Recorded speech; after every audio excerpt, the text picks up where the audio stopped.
as to what the national education policy 2020 is, and how it is going to have long-term impact on the higher education particularly, and education in general. So in case everyone is there, I would be very keen to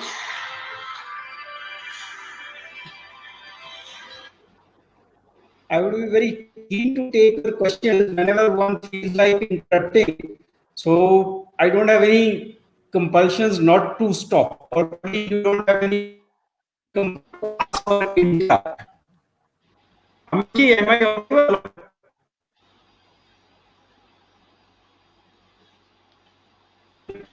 Hello, friend.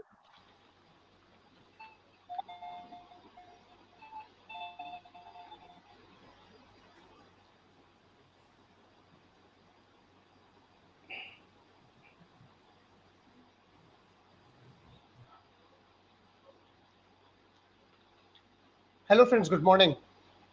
My name is Amit Singh Atwal, Director Corporate Relations, Rayat Bahra University, Mohali, Chandigarh. Today, we Rayat Bahra Connect Program Webinar Series 2. We are starting up with this new series with a new topic, with a new guest, and with new thought process. Today, we are discussing. Today, we are discussing the new education policy that we have Government of India has shared with us. And to discuss this with me, our eminent professor, ex-IAS officer, Dr. Arun Kumar, is with me. He is currently the with Vice Chancellor of Bahra University, Shimla. Before starting anything, just want to share few things and share the limelight about Dr. Arun Kumar. Dr. Arun Kumar Sharma is a retired IAS officer. He has a varied and rich administrative experience more than 36 years.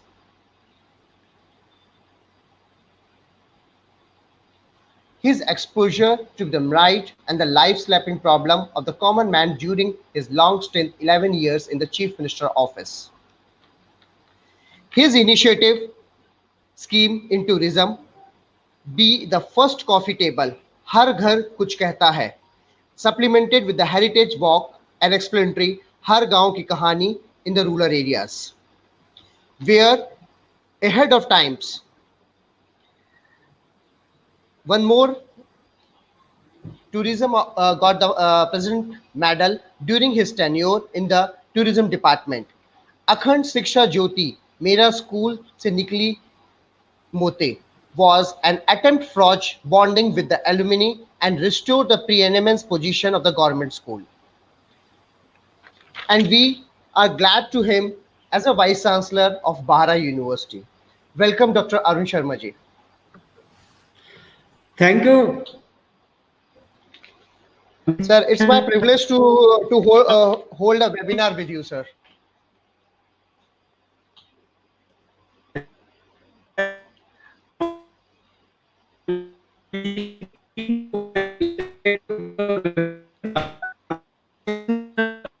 I think some technical issues are there. Uh,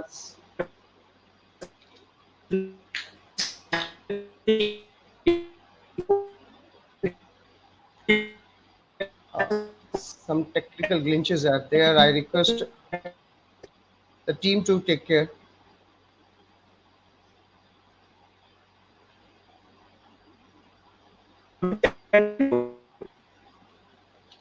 Okay, as soon as Dr. Arun Sharma join us, just share a brief about the education policy, new education policy.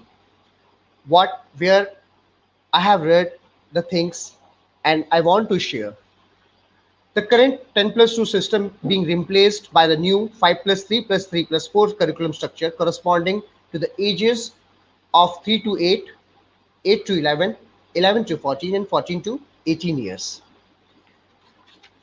Now, during this, for this system, the Government of India can tap the students from the nursery. and 5 means nursery, pre-nursery, and KG plus 1 and class 2. Okay. The reason behind for this system, for the gross enrollment ratio to the secondary level should be 100% till 2030 to bring the 2 crore out of school children into the mainstream through an open schooling system. Second highlight point, where what I feel we must know and my colleagues should know, why the gross enrollment ratio is very important. Gross enrollment ratio in the higher education to be raised to 50% by 2035. Also, 3.5 crore seats to be added in higher education. The current gross enrollment ratio in higher education is 26.3 percentage. The beauty of this policy is they want to increase the GER from 26.3 to 50%.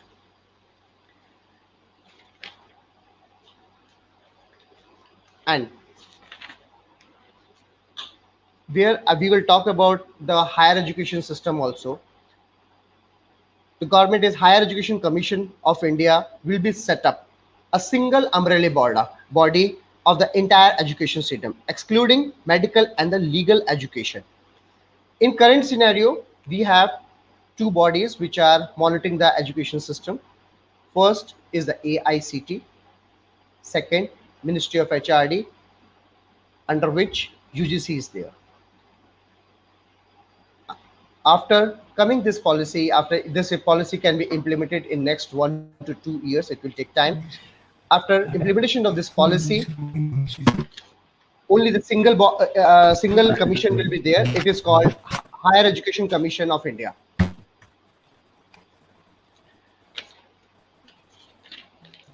And one more thing I want to share with you, all friends, where the money will come to run this entire education policy. Currently, 4.6% of GDP on education our government uses. But after coming this policy, government is planning to increase this 4.6 to 6% of the GDP in the education sector. It's really a work where we can transform India and we can say we are a new India and we are moving ahead to bring up the new education policy in the society so that each and everyone can read, write, and take educate. And this is our fundamental right also.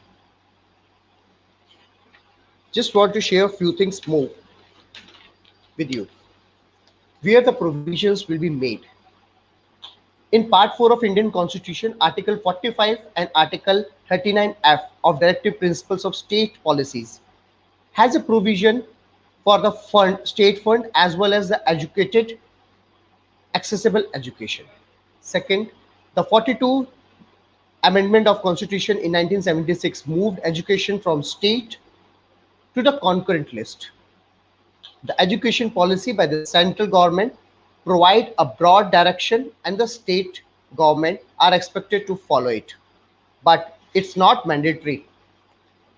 For the instance, Tamil Nadu does not follow three languages formula prescribed by the first education policy in 1968. But in this education policy, the 86th Amendment of 2002 made education an enforceable right under Article 21. Related to law, if we talk about the law where it affects this, Right of Education, RTE, Act 2009, aimed to provide prime education to all school children from age 6 to 14 and enforce the education as a fundamental right. These are the few beauties of this policy. I think Dr. Arun sir is back with me. Hello, sir. Yes, Amit, I am there. It's like our fits and fails. They starts and then interruptions. So Just hopefully sharing now we are the back and without any interruption, I'll be very keen to have your questions as well. sir before So can we starting start? anything. Yes, sir. Yes, sir. Before starting anything, I want to know the overview in your words of new education policy, sir. Well, the taste of the pudding lies in eating. So, as far as the theoretical framework is concerned, I have gone through a number of articles, I have gone through verbatim all the policy issues tackled in that policy paper. So, National Education Policy 2020, in theory, it makes for one of the best navigated documents. But having said so, the real test of this document lies in the implementation. And to begin with, not on a jarring and discordant note, but you must have heard Mr. Plani Swami, the Yes. Honorable Chief Minister of Tamil Nadu, having struck a dissenting note. The National Education Policy 2020 lays down emphasis on three language formula. That is, the children, they have to be taught in their mother tongue, in their native language. The mother tongue may be different, whatever is written, but generally we wear around the point that the child learns to its optimum capacity in case he or she is taught in the mother tongue, the tongue which True. one is familiar with. True, sir. I'll be taking you back to 1967 when the three language formula it was struck. There was an agitation in Tamil Nadu, and most of the Tamil parties they were against the imposition of so-called Hindi. So this three language formula, although from the document it appears that it tries to navigate without any undue ruffling of the feathers. But having said so, and this is backed up by the scientific evidence that one learns the best in one's mother tongue. So then it would simultaneously bring us back to the mushrooming or the phenomenal growth in the English speaking primary education imparting institutions. There has been a phenomenal increase. So how do you cope, or what is the scope, or how does the new document panders to that also? So that is again another moot question. From all the available words up till now, it appears that the document tries to steer clear of any controversy. It has not made any reference to any of these existing schools. But one of the most heartening aspect is that this new document not only strengthens the right to free education up till 14 years, now this takes care of the education till the age of 18. And the school going age has now been taken back to the early childhood, ECCE, whatever it is called, early childhood, child care and education. It is now scientifically established that any child, he is groomed up to 85% of his mental faculties by the age of 6.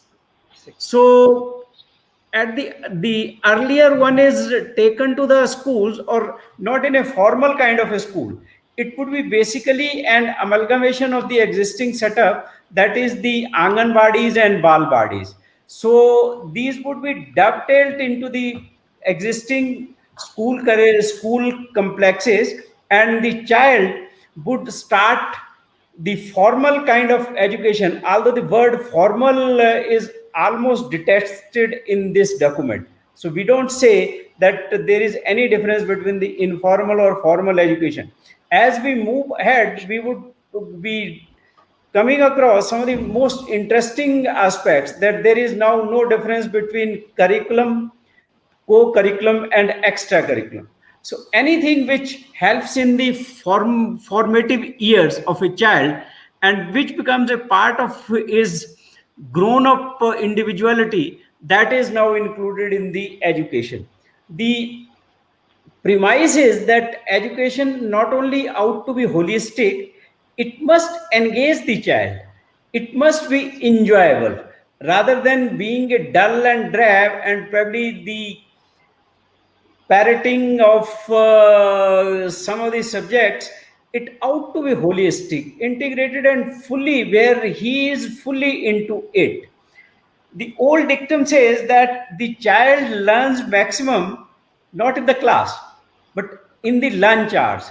So it is basically an extension of that dictum that now it could be in a what could be loosely termed as play schools.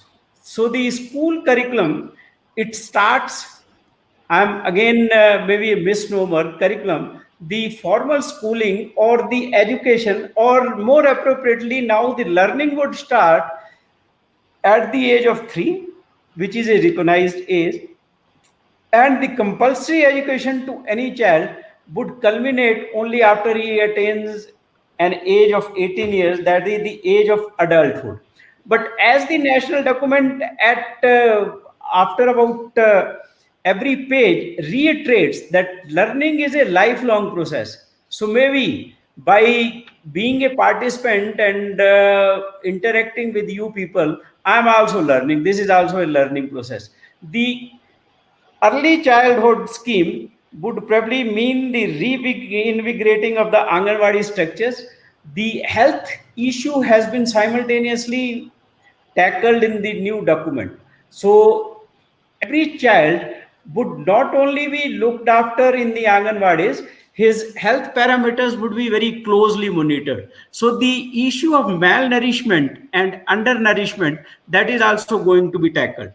One of the most interesting development which had happened in South in the 60s and which later on had been followed up not only in India but in the rest of the world, the midday meal schemes. It's a very fascinating story in case you go back to the midday meal scheme and how the bureaucratic hurdle had been overcome first by Mr. Annadurai, then by Mr. MGR, and then all the political parties whosoever was in power.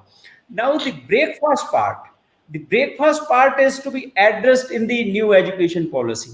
Although it is not very clear as to who is going to fund, I can say with some amount of modesty, since being from the bureaucratic setup and having served in the education department, that the midday meal scheme, it consumes a lot of time of the teachers.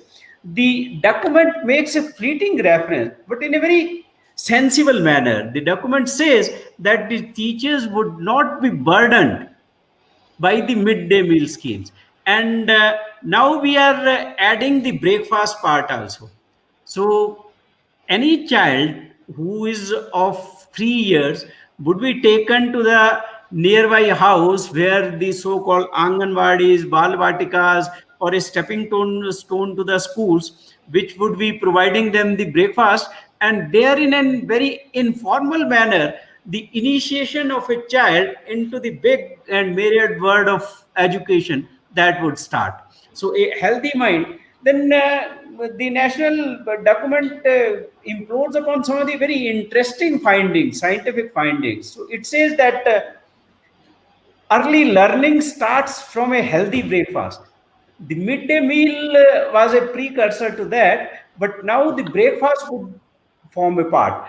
While there is no elaborate description as to what would constitute the breakfast menu, but it appears from the wording that it would be again sumptuous, filling, and the local. It makes a reference of ground nuts and chana and jaggery. So that basically means that the parents would be very keen to send their children to the schools, to the pre-primary schools, as are these known these days, the Anganwadis and Balbatikas.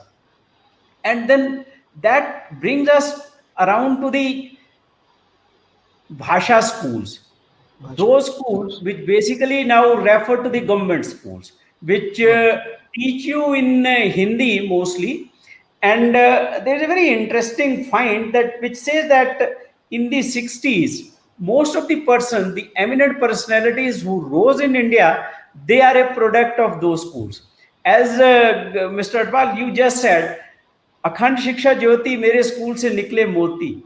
It was Yes, sir. basically pointed towards that all the eminent personalities, the educationists, the bureaucrats, the leaders, or any achiever in any field, they are a product of the government schools. So, with the passage of time, why the government schools have gone down the drain, or probably what has happened? I'll be quoting a very interesting example which we took in Bursar block of Hamirpur district. Since every teacher could not have been posted in Hamirpur, the teachers were asked to join in an adjoining block called Bursar. And Bursar is only 30 to 35 kilometers from Hamirpur. So all Yes. the teachers had to perforce admit their children in the government school. Can you imagine, Mr. Atwal? We had a 90% success rate in these government schools, and all the merits of the district, Hamirpur district, otherwise corners merits in Himachal, those were Yes, sir. cornered by students of the Bursar school, and 6 students of Bursar block, only Bursar block, they garnered out of 25 medical seats. So, what does that basically mean? That brings us that it is the teacher. So, the new Teacher. education policy is now teacher centric. All these schools, the mushroomed schools, they admit child. We undertook an empirical study which is just probably now an extension of this NEP. We were just trying to find out as to why the children are being sent to the so-called English medium schools. Any labor, even he or she, where he or she had the access to any English medium schools, or any school where the tie and that smart dress is the option. So the governments in various parts of the country, now they are coming up with smart dresses, these smart dresses. So that part is also taken care of. And one of the most obvious question which one can ask as to what is going to be the fate of these English medium schools.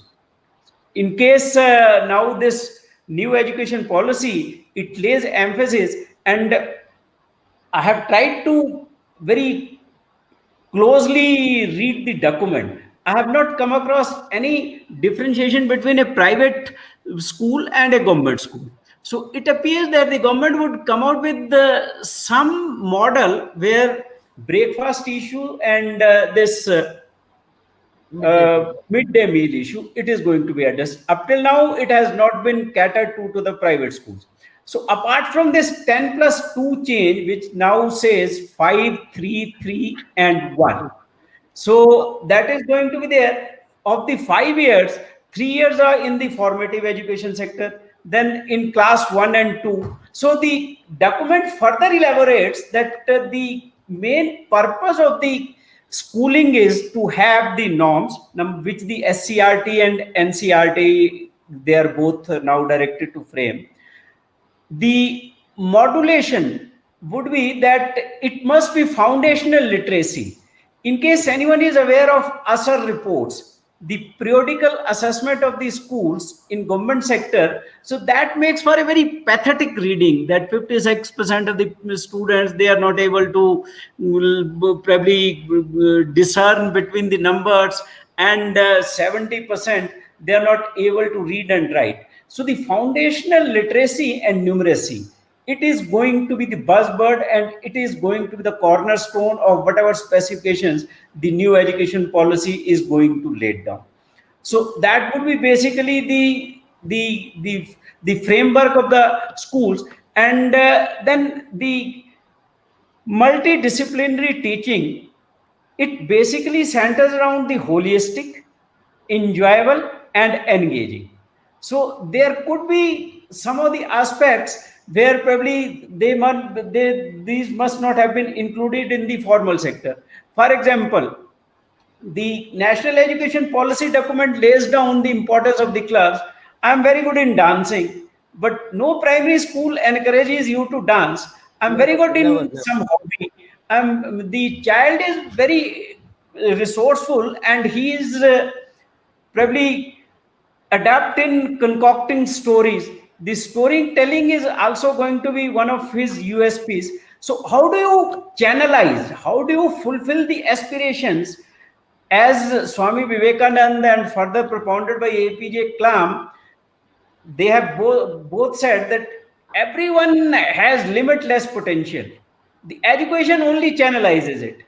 So some of the aspects which up till now in the school stage, these are just avowed, these are going to become a part and parcel of your educational setup, not even the curriculum, because now there is no difference between curriculum, co-curriculum, and extracurriculum. So everything is going to be there. We fortunately did that experiment. Can you imagine, which was termed as the happiest day by the children in the school? Any idea? We had decided that in each month a day would be observed as bagless day, and Back. 80% of the children, 80% of the children, they were the happiest. So on that bagless day, the children were asked to come out with anything which they were fond of, any story, any hobby, anything which they could demonstrate before their class fellows. So anything. So these were termed as the bagless day. The national education policy document, it almost gives a oblique hint of having 10 days as such, bagless days, where the students would be, their imagination would be allowed to run riot. So that is going to be a major change in that. And then one of the serious aspects in Indian context, there is a lack of trust. So how do you then gauge and measure the learning outcomes as to what a child has learned? Apart from, as I discussed earlier, the foundational literacy and numeracy, what else? So the document says that the examinations would continue to be there in class third, fifth, sixth, eighth, ninth, and 11th and 12th, whatever the board examinations. But one very striking feature of the new education policy is that the entire emphasis of this would be that there won't be any subjects with high stakes. There won't be examination with high stakes. Up till now, examination is a high stake issue. You have to take an examination, and in case you clear that, you are offered so many opportunities. Yes. So the examination, while it would be biannual, number one. Number two is that this won't be lingered on to the latest part of the year. So the examination may be held at any time so that it does not become a high pressure time. So Pariksha Pe Charcha, Examination Warrior, Honorable Prime Minister's book. So that has also been taken care of, that now examination would be, and the trust deficit, that only appears to be the logical reason. Till we tackle that, the examination would continue to be the evaluating point, notwithstanding the fact that now the syllabus would not be only consisting of the curriculum prescribed in that. That brings me to the most important part as far as the teachers are concerned. What is going to be the pedagogy? What is going to be the how they are going to teach? So that would also mean that they are at liberty. Up till now, teachers are only monitored. I've been the at the in the education department, so we only were emphasizing the monitoring part. We were not saying whether the education has become an interactive part, whether the student is enjoying, whether the student is at liberty to engage in whatever interests him. So the pedagogical part, that is going to be the most important, and the autonomy which every teacher in schools within the framework to be developed by the NCRT and SCRT, that is going to be the major breakthrough. The critical and the critiques which I went through, and later on I cross-checked it with the National Education Policy document. It says that for determining the criteria laid down by for the primary education, that is neither monitored nor the fees. It is basically only sporadic coverage in the newspapers and some high court order that you can't charge this, you can't charge that. So, for that matter, for the first time in the National Education Policy document, it comes out with a statement that state specific school standard authority SSAs would be established. SSA is going to be the hallmark in the education department, apart from the Smagra Shiksha Abhiyan, which has evolved from Sarv Shiksha Abhiyan to now this school standard setting authorities. So yes, the parameters would be again be developed by the NCRT and SCRT, and these parameters would be evaluated by that authority. But the evaluation is another very interesting and a path-breaking kind of a mechanism. It would be basically the public discourse only. The public discourse. The public Sir, would be invited to just send. want to interrupt you. I just want to interrupt you. I want to know because I'm just going through I'm just going through the policy and you just talk about different aspects. Okay, in this entire policy, gross enrollment ratio, government is very serious about gross enrollment ratio of secondary and higher education. I think this is a point where everyone is looking for how this GER would be increased. How? If you can just share I that think a thing very also. interesting point in case of Himachal, I'll be giving you the all India figures, Himachal figures. The national education policy, I would have come back to this at a later stage. The national education policy, when it tackles that higher education aspect, it says that as of now, the gross enrollment ratio is only 26%. It Yes, has sir. to be it has to be enhanced to a level which is beyond 50%. So we say 50%, and that too by the year 2035. So that Yes, sir. basically means it has to be doubled. So what are going to be the modes and the pedagogical changes, and how do you and capture the parents, number one, to send their children, or what is the economic value in case the parents don't send their children, they become economically useful. कोई खेती में काम करने लग गया, or somebody is helping in the businesses. So I'll be coming to that when I discuss this higher education criteria. But as of now, my reply is that by 2035, with all these subjects where it won't be subject centered, it would be individual centric education. So for example, in case I had a choice, I would have very lovingly gone out for something which would have fallen under the definition of liberal arts, rather than being forced to suck up all those chemical formulae, which now in any case has not come to my aid in any field. So I would have gone out to there. So how do you but channelize this? Though, in case you permit me, I'll be discussing it in the higher education So, curriculum. I just finished the school part now.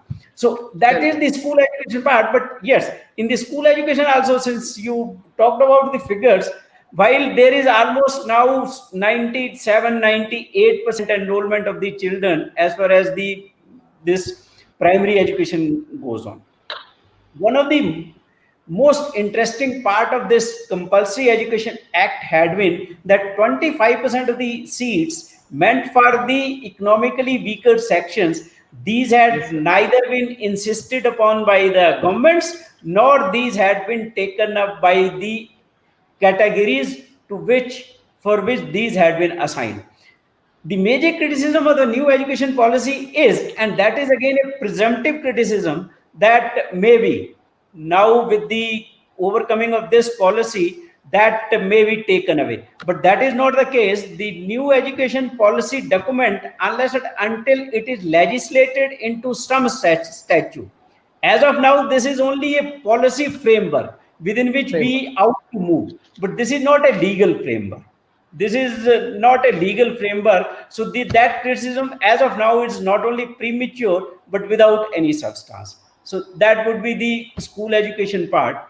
The National Testing Authority and how the examination, the PERC issue. So these are common issues which I would try to touch in the higher education criteria. So up till now, from school education perspective, in case there are any questions, I would be very keen. Yes, sir. Sir, you just said about one thing. The entire new education policy is teacher centric. You just mentioned, sir. I have just gone through the policy. Sir, they are saying about the National Curriculum Framework for Teachers 2021, and that was be formulated by National Council of Teacher Education, NCTE. Sir, what are your views on this, especially National Curriculum Framework for Teachers Education? I think That's more Pankaj, important. we would have another session. We would have another session on teacher recruitment. I'll tell you what has happened. I'll Okay, just be giving you some of the contemporary developments which would probably sure. immediately link you to the magnitude of the problem. 69,000 teachers appointment in UP. 15,000 para teacher, PAT teachers regularized yesterday only in Himachal government. 18,000 Yes, sir. teachers given some kind of a relief by the Supreme Court.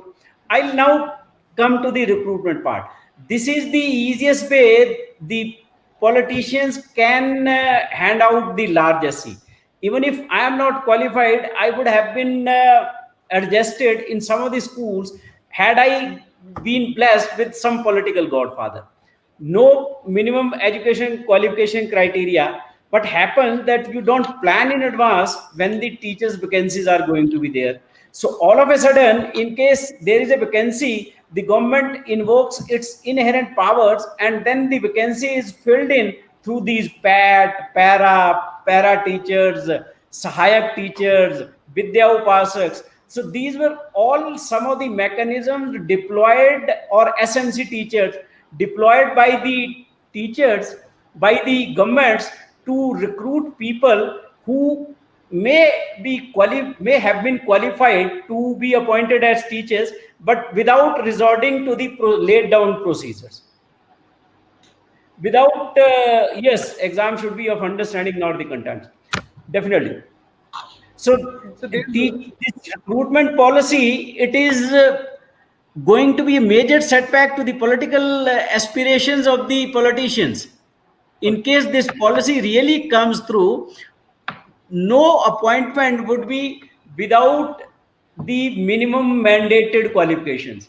The education policy, this National Council for Teacher Education, I'll be yes, taking sir. you back to Mr. J.S. Burma's report, which said that TEIs, about 1,000 TEIs, they are just selling degrees, and anybody can purchase that degree. So, for that matter, the B.Ed colleges now, there is going to be a total upheaval in the B.Ed curriculum.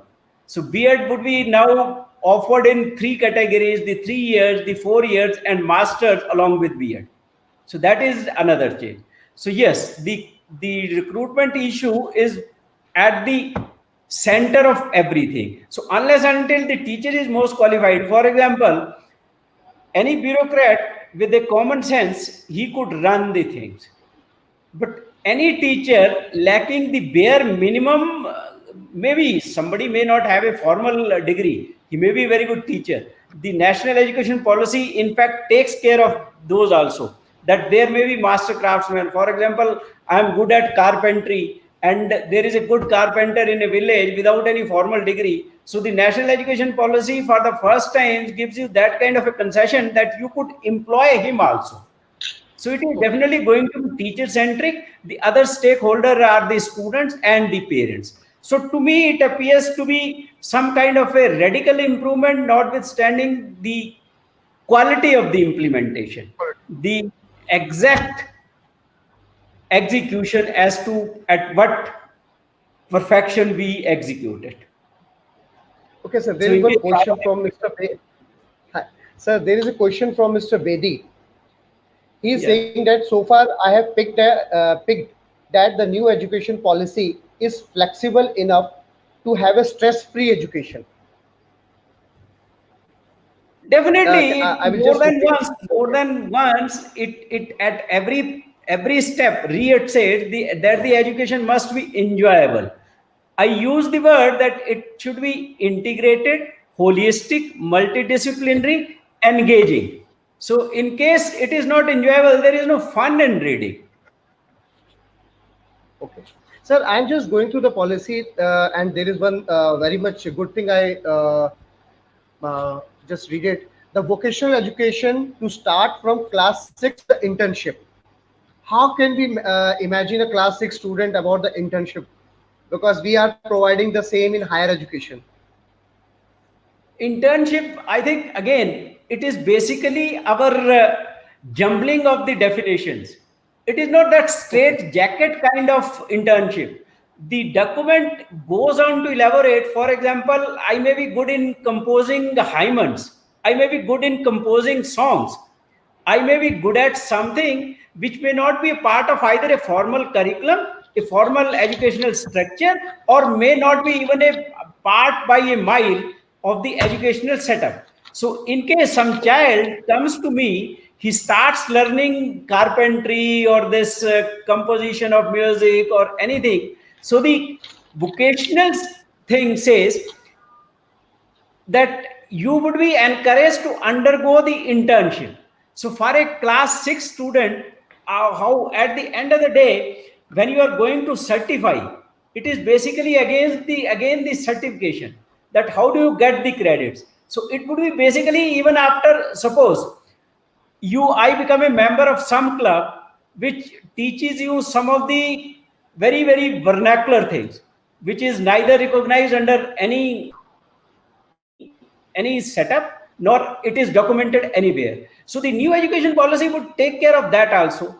As I told you, that somebody teaching, I was myself trying to learn Tankri language, and one day my teacher came to know that I was spending 1 hour daily learning that Tankri script. The teacher not only slapped me, that Tankri slipped out forever. Now I wonder that had it been a new education policy, I would have not only been encouraged, I would have got some credit also. Now you are trying to revive that Tankri document, that Tankri language, which was the prevalent language of the Yes. businessmen, and you don't have many teachers. So yes, and then some of the things which probably, in case I cater it to the girl child only, the the family professions, दाइयां आपको घरों में मिलेंगी, they were not Yes. taught by anyone. It was passed on from family to family. Yeah, for that matter, prohit. Now, in case you live in some metro city, so you would have to call somebody, and after great labor and many efforts. But these are some of the things which now the education policy tries to take it. But now I'll compare it with the plan document of 1984. So all these good things were there also, but which, while the implementation happened, these were all again on the wayside. So again, my reading of the document is that it is almost a perfect document, but the Okay. perfection will only be seen in the execution. I think, sir, now we should talk about this Higher higher education, technical education. higher education, Yes, which sir, which and probably higher education. higher But, sir, education. this schooling also is very important to be discussed No, before schooling coming to the education higher cannot be. education. It is not a watertight compartment. It cannot be. It cannot Yes, be. sir. It is not a watertight compartment that I could discuss higher education. Even if you Education. had not given me this kind of an opportunity, I would have definitely started with the school education only.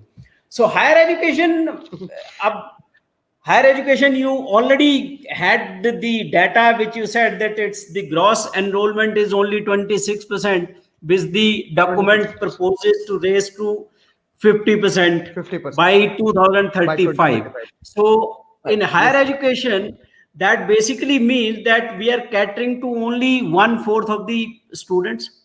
And one of the severest and stringent criticism of higher education is that in case government was not duty bound, or it was not one of the constitutional obligations of the government of India or the state governments, so the higher education has been neglected.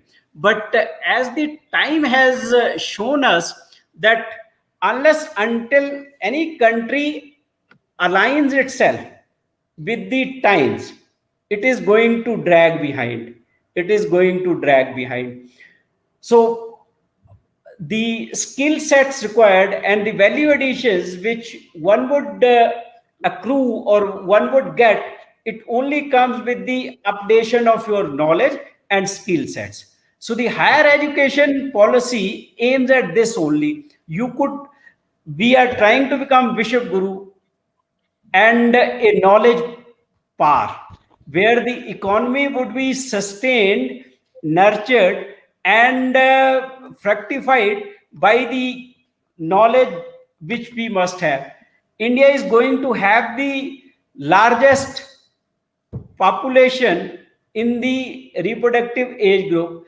The so-called demographic dividend is only going to fructify and plow back into your economy if we have the wherewithal to to withstand the competition, to come up with the new technologies, and to optimize the resources which we must be available with us. So the higher education policy basically acknowledges the fact that we have to, number one, while being firmly rooted in our own culture, it refers back to the Nalanda, Takshila, Actually, Vikramshila, Vallabhi universities, and then it says about the 64 kalas which were there. These had also been recognized. So what has happened is that earlier the separation and the segregation, it had become watertight. So in case I was a art student, so I it was none of my concerns even to know the basics of science. So the higher education policy basically recognizes this fact that this state jacketing, this segregation of the faculties or the segregation of the streams, and without any rationale, this out to go. So what does it propose to do?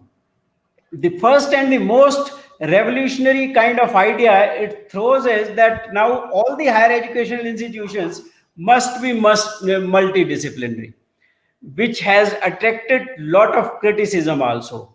One of the virulent critics of this, Mr. P.B. Mehta, the ex vice chancellor of Ashoka University, and it has some substance. So it says that the educational institutions has its own uniqueness. So some of the educational institutions must be very good in arts stream, or some of the educational institutions must be only good in performing arts. So the new education policy warrants either by way of some statutory interventions that by 2040 all the educational institutions in dealing with higher education, they must be multidisciplinary. Number one. The number two is that as of now there are universities deemed to be universities, affiliated universities, affiliating universities, unitary university as affiliating university. So this criteria must also go. The colleges which are affiliated for the purposes of getting their degrees from some universities, they are to be, with the passage of time, to be made autonomous. The autonomy, the accreditation would be a gradual phasing out, and by 2030 again, there won't be any affiliated college. All the colleges would either be autonomous, awarding their own degrees. This had started in the RUSA also, that is the secondary education part of the existing policy. But none of the colleges, I am speaking specifically about Himachal, apart from two colleges where we were able to convince, but later on, I understand that they have also backed out. The nearest one is your St. Peter's College. It had been established in 1902. The standards are there. So we were asking them to become autonomous and to award their own degrees. So first they were on board, but later on they backed out for the simple reason that in case they become an autonomous institution, the funding which otherwise they were getting, they may not be able to get. So I tried to go through the document very carefully. So there is no mention that there won't be any economic disadvantage to those colleges who offer to become autonomous. So that is number one, the flaw in that, apart okay, from the one which I quoted Mr. P.V. Mehta. So all the educational institutions in higher education are going to be multidisciplinary, number one. Number two, we must recognize the cognitive faculty and the learning outcomes as the outcome of our educational efforts. So for that matter, for example, I have an interest in literature, I have an interest in dance, I have some interest, but I am following the hardcore subjects of engineering.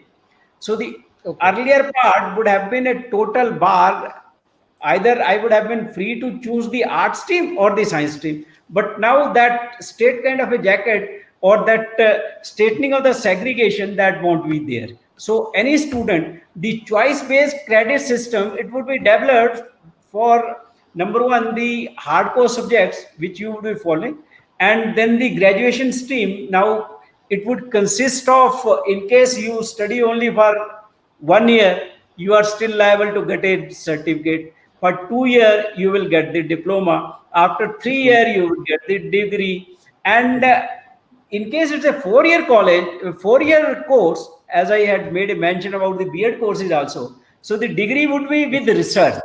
So Research. apart, earlier it used to be the honors, the nearest comparable degree, but now it would be with honors. So all Uh, the institutes of higher education, number one, teaching intensive. So the teaching would again not be within the curriculum, co-curriculum or extracurriculum. The aspect would be developed by the Higher Education Council. But within that, the teachers would have the autonomy. I was in a private university where the class was being monitored through the cameras. So in higher education, that is not going to be the norm now. It would be the pedagogical freedom of the teacher to teach the students the way he feels that it serves the purpose. Rather than going to the classroom only, taking the class for 40 minutes, not a minute less, not a minute more, and to cover that syllabus. So it was another refined way of that rote learning, the rectification in vernacular, what we say. So now the curriculum freedom and the pedagogical interventions, that makes it teacher centric. So that basically okay. means that you have now to believe the teacher. So and then say I am teaching in Bahra, I am studying in Bahra University, but we don't teach something called filiate. It is there in JP University. So how do I Okay. get the credit? So the new education policy makes room for that also. Then Yes. multi-gate system, what we say, I can exit after 1 year, I can 1 year. choose the other subject after second year, but the only that premeditated condition is that it has to be first determined and settled as such by the higher education council. So So we are, the research intensive, the PhD degree also, now apart from having discontinued with the MPhil part, so how the PhD is going yes. to be awarded? The PhD also makes it very interesting, irrespective of the fact whether you are having some nuclear physics also, which may not be taught in any of the nearby colleges or universities. You still have to have there in the teaching, you still have to take classes. So that would be a part of your PhD syllabus itself. Then simultaneously for teachers also, while the continuous development program warrants that they periodically learn, I was literally shocked out of my bits that after 37 years I went to the law class, and the law which was being taught in the class, it was almost as if I was in 1979 class, which was my beginning of the law degree. So that That basically time I was means a college either student. the syllabus has been revised, nor the teachers were at any time they had bothered, or probably they had no incentive to be updated. So now there is a minimum criteria where every teacher has to undergo. So that basically the teaching profession is not a stagnating profession. The new education policy about again talks about the compensation and having made it comparable with most of the professions, but then to the motivational levels having been become so low. Again, I would be reverting back just for a digression to the school education. So in case everybody is on board and knows that there is a directorate of primary education, there is a directorate of secondary education, so the schools had also been divided. So after Yes. sixth class, it would form a part of the another directorate, so there will be a big boundary. So the primary education part, they were left with no ground. So they would be confined to the rooms only, and the ground would only be utilized by students after 6 and 10. The new education policy makes a very interesting digression from there also. The universities also and the schools also, the criteria laid down by the governments earlier used to be that you have to have this much of land for establishing this kind of an institution. Now that has also been made flexible. This suggestion is that it would again depend upon the circumstances. For example, in Shimla, you can't have 100 acres of land for establishing a private university. And then the utilization of the infrastructure established, say, by your counterpart at a distance of 5 kilometers, in case there is a ground available, not available with us, but a ground is available down below. So why it should not be used by the Bahra University students also? The national education policy specifically takes care of this also. To me, this is a very dramatic improvement over the state jacket or the bureaucratic rules which we had established. So Sir, that, uh, we are very short of time and there are many questions. And in my so mind I'll be also, stopping. You just ask your no, no, questions. no, no, no, no. Yes, sir. Yes, sir. Just want to know because we are talking about the higher education, and we forgot to talk about two bodies, UGC and AICT. Now, what I read in the document, these two bodies will be merged into under You are single talking umbrella. about a kilometer ahead of me. I'm just coming to that. So these, I'll be telling you something very interesting, which is not there in the documents, that all these bodies, except for the medical education and the law education, Yes, sir. all the education Yes, sir. now is a part of the higher education council. The UGC stands disbanded. It would be having four parallel bodies. The regulatory part which was earlier in some states and not there, the regulatory part would be looked after by other body. The regulations would be a part of it, would be a function of that regulatory body. The laying down of the formulative policies, the higher education council, that would be succeeding the UGC. The funds would be disbursed by another body, and the accreditation body, for example, the architecture body of India, the paramedical institute of India, yeah, whatever institute of Yes, sir. India, those govern this, they would still be the advisory bodies determining the curriculum or the syllabus, and which would be now implemented. So they won't be disbanded. These would be called the performance setting standard setting bodies, PSSBs. Bodies. The performance setting standard bodies that would be there. So yes, now it would be four bodies, no AICT. Now the interesting part which I just wanted to discuss, which won't be there in the national education policy, every government has tried to make law education as a part of the education policy bereft of the Bar Council of India. But all the cabinet ministers, they have caved in before Bar Council of India. In case anyone of those who is there in the webinar has any idea that Mr. Kapil Sibal, when he was the minister MHRD, he tried MHR. to take on the Bar Council of India, but the results were very bitter.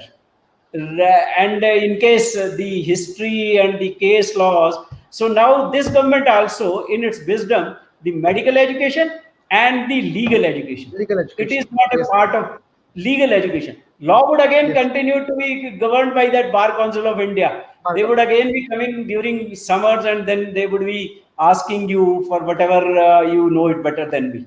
So these two bodies, rest including the agricultural, the vocational, it Vocation. now forms a part of that. The MHRD, in case you remember of the 85, when that policy, Mr.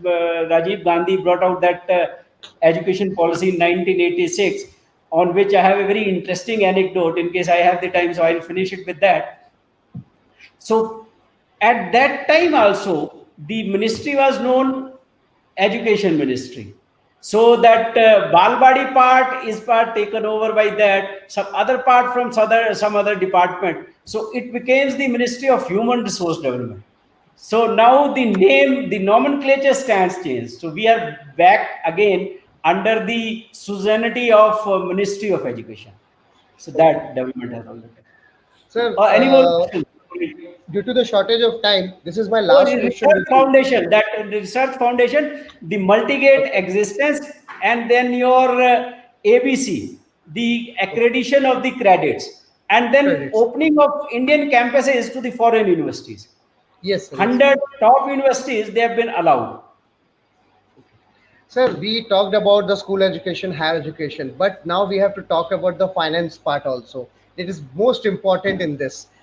Oh, yes. Now I'll Yes, come to that. because I'll come to that. I'll this come to is my that. When we started okay. opening up the education sector in the Yes, sir. 1992 policy, when the liberalization had taken place and the education sector has also been open to the private investment, so the presumptive part was that all these models had been fashioned on American way of life.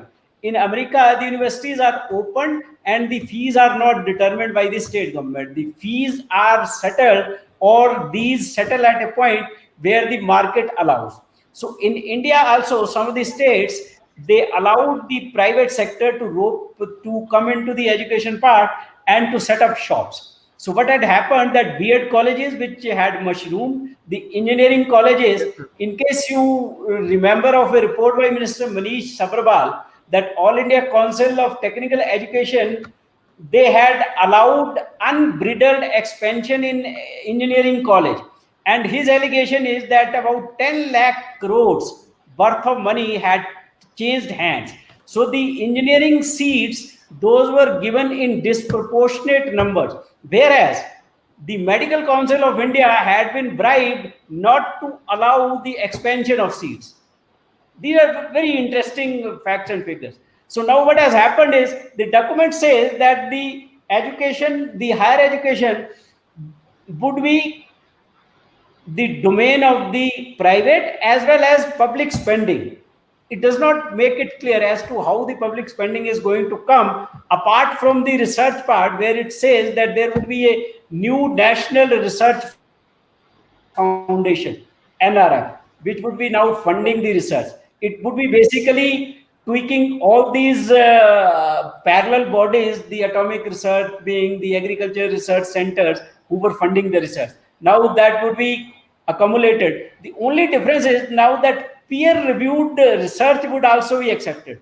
For example, in case Amit is doing something and I have reviewed it, it was not a part of any recognized or that bracketed kind of a syllabus. But in case the research is worthwhile, the NRF would still fund it. So that is a very dramatic and a very revolutionary change.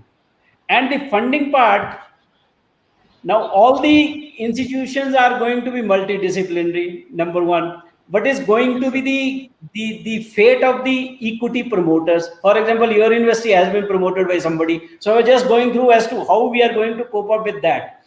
The act says that after the accreditation part is established, the board of governors would be governing each institute. There would be a board of governors. The first board of governors would be nominated or would be selected by the government. Later on, the board of governors itself would be making the appointment of the vice chancellors or whosoever the functional authorities, including the HODs. And no post, no functional post would be allowed to be vacant. That is another revolutionary part. And Okay. the minimum warranted hours on education, training, teachers training part. So that is there. The institutional development program would play a major part in the accreditation of the institutions. So Okay, sir. IDP. So the individual improvement of the teachers, the cumulative improvement in the university curriculum, or the university teaching faculty overseen by the board of governors making appointments to all the functional posts, including the vice chancellor. I was an accidental witness to this national education program while I was secretary education. I was going with the minister. So there was a great debate about the role of the vice chancellors in administrative matters and in academic matters. So the Okay. national education policy, as of now, it does not make anything clear. But this is also going to be something which would be hotly debated. Okay, so but what I have seen, the government is planning to increase its GDP expenditure from 4.6 to 6% for this education policy. What do you The feel about total it? expenditure in this, in total percentage to the total expenditure is 10%, but to the GDP it is only 4.43, and it is going to Yes, sir. be increased to 6%. So 6%. we can only make a comparison with some of the countries which are spending much more, Okay. and specifically in the research area. So Okay. research, we are not even spending 1%. It's only 0.69%. Korea is spending more than 4%. Uh, Israel is spending the maximum. It's the Okay. highest in the world. 4 to 5% of the GDP on a research only. USA is spending 2.58. In case only yesterday there was a very viral kind of a video that 2 रुपए की दवाई जो America बनाता है वो 150 रुपए की बिकती है. But nobody Yes. takes into account the research and the funding which had gone into the developing that medicine. Developing. So True. yes, the research part is going to be there, and in case you compare the spending by the states itself within our country only, so that also makes for a Okay. very interesting reading. The majority of this expenses, that is the 4.43 of the GDP, it goes GDP. on what? Government salaries. Okay. Majority is the salaries. Salary part. I'll make a very interesting statement that government education in higher educational field is the costliest one. Okay. The kind of perks which the teachers must be depending. But I am just saying per student expenditure by the government on higher education is highest in government sector. Okay. That's great. Sir, thanks, sir, for sharing your I'll, views and I'll just enlightening. conclude Yes, sir. that I'll just Yes, sir. conclude with a very interesting statement that Yes, sir. education happens to be something. In case you have heard of somebody called Shri Lal Shukl, he has written a Yes, sir. magnum opus of Indian rural राग दरबारी. तो Yes, उस sir. पे और DS Kothari की report से पहले there is a very interesting anecdote जहां पे हिंदुस्तानी शिक्षा पद्धति एक सोई हुई कुतिया है जिसको लात मारना हर हिंदुस्तानी अपना कर्तव्य समझता है. So education policy, whether it's a new education policy or whether it is the Macaulay generated education policy or whether it was that new education policy of 1986, It's the real test of Indian becoming the knowledge power Vishwa Guru lies in the execution. But we can only hope that this sagacious document is very sanely implemented, notwithstanding some of the hiccups. The document could also be probably to a fault that everywhere it resorts back to the glory which earlier India was. But simultaneously, it lays emphasis on the research. So whatever theoretically we had been taught, so we must now come out with the practical findings. Thanks, sir, for sharing your views and Any enlightening question? from Any question on you. any? No, sir. We had. I think you had cleared each and every point. What my viewers and me in my mind, and few takeaways from your thought process is we have to put the expenditure part on our research R&D work now. We have to put and we have to move forward for the R&D work. You have perfectly given the example of Israel where they are expenditure of 4.5% of the GDP in R&D, and this is a major takeaway from today's. We have to work especially on this part, R&D work, Research research and development. peer reviewing of the research. Peer research. Sir, thanks for coming with us, joining us, and definitely we will do one more There's a webinar question with which I you. am finding on the screen. Should I Yes, reply? sure. Mr. What will be the Dhami, impact of the new policy on private education partner? I think it is yes, sir. again going to the fittest of the survival of the fittest. So, in case you are digressing or your primary emphasis shifts to the research, so teaching intensive institutes have also to become research intensive institutes. I don't think government of India would be having that kind of a kitty or that kind of a money to splurge on higher education only. The private players are going to be important players, with the only difference that it would again be the survival of the fittest, and survival of the fittest, the lean and thin, the flab would be measured the output in the research. I Thank you. think Dhami sir has received the answer. Thanks, sir. Thanks for joining us, sir. Thanks. Thank you. Thank you. It has been Thank my you, sir. Thank privilege you. to address you. Yes, sir. This is Dr. Arun Sharma, Vice Chancellor, Bahra University, and retired IAS officer. He has enlightened us with the different views and the thought processes, how this new education policy will bring us an impact to the new India. And we also support them for the implementation because we all are the grassroots labor worker of this policy, and we have to implement this policy by our wholehearted support. Thanks, viewers, for joining us. This is our season 2 first webinar on education policy. We are coming up with our second webinar on 10th, where we are discussing a new MBA program by Sunstone, a corporate company which is running an MBA program in a different, unique way. We will discuss this. Thanks for joining us and stay tuned. Stay safe. Thank you.